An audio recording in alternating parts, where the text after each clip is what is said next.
Hello दोस्तों, नमस्कार। अ, जैसा कि हम पिछले वीडियो में कई बार हम बता चुके हैं कि जो हम शेयर को खरीदते हैं और बेचते हैं वो एक एवरेज विधि के माध्यम से खरीदते हैं और जैसे-जैसे उसमें प्रॉफ़िट आता है हम लोग उस शेयर को बेचते जाते हैं। तो बताने वाला हूँ हिंदुस्तान यूनिलीवर।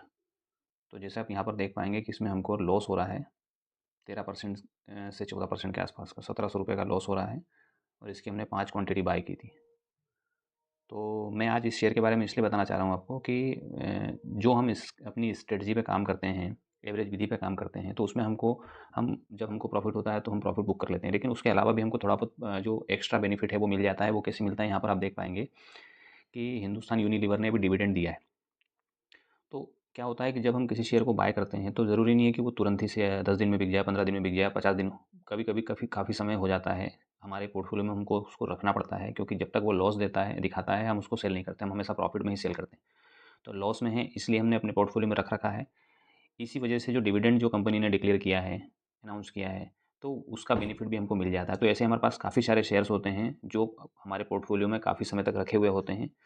तो जब उन पे डिविडेंड मिलता है तो वो भी हमारा एक एक प्रकार से हमको एक्स्ट्रा बेनिफिट होता है वो, क्योंकि हम प्रॉफ़िट तो जो बुक करते हैं 6%, 10%, 15% वो तो हमारा बुक करते ही हैं, लेकिन इसमें हमको एक्स्ट्रा डिविडेंड भी मिल जाता है जिसके लिए हमको कुछ एक्स्ट्रा कुछ करना नहीं है। हमारे पोर्टफ़ोलियो में शेयर रखे हुए हैं, इसके लिए हमको जो है वो डिविडेंड मिल जाता है।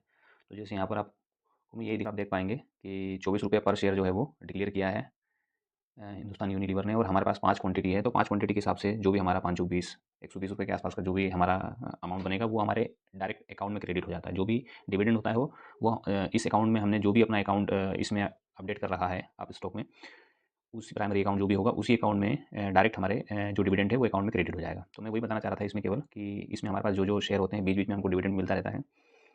तो फिलहाल में मैं केवल इस डिविडेंड के बारे में ही बताना चाह रहा था कि ₹24 पर शेयर के हिसाब से जो कंपनी ने डिक्लेयर किया है, वो हमें मिलेगा, क्योंकि हमारे पास हिंदुस्तान यूनिलीवर की जो स्क्रिप्ट है वो रखी हुई है, काफ़ी समय से रखी हुई है, क्योंकि इसमें प्रॉफिट बुकिंग भी नहीं हो पा रहा है। तो जब तक प्रॉफिट बुकिंग नहीं होता है तो हम उसको अपने पास रखते हैं। तो इसी प्रकार से और भी कोई जानकारी होगी तो मैं आप लोगों से ज़रूर शेयर करूँगा। Thank you so much.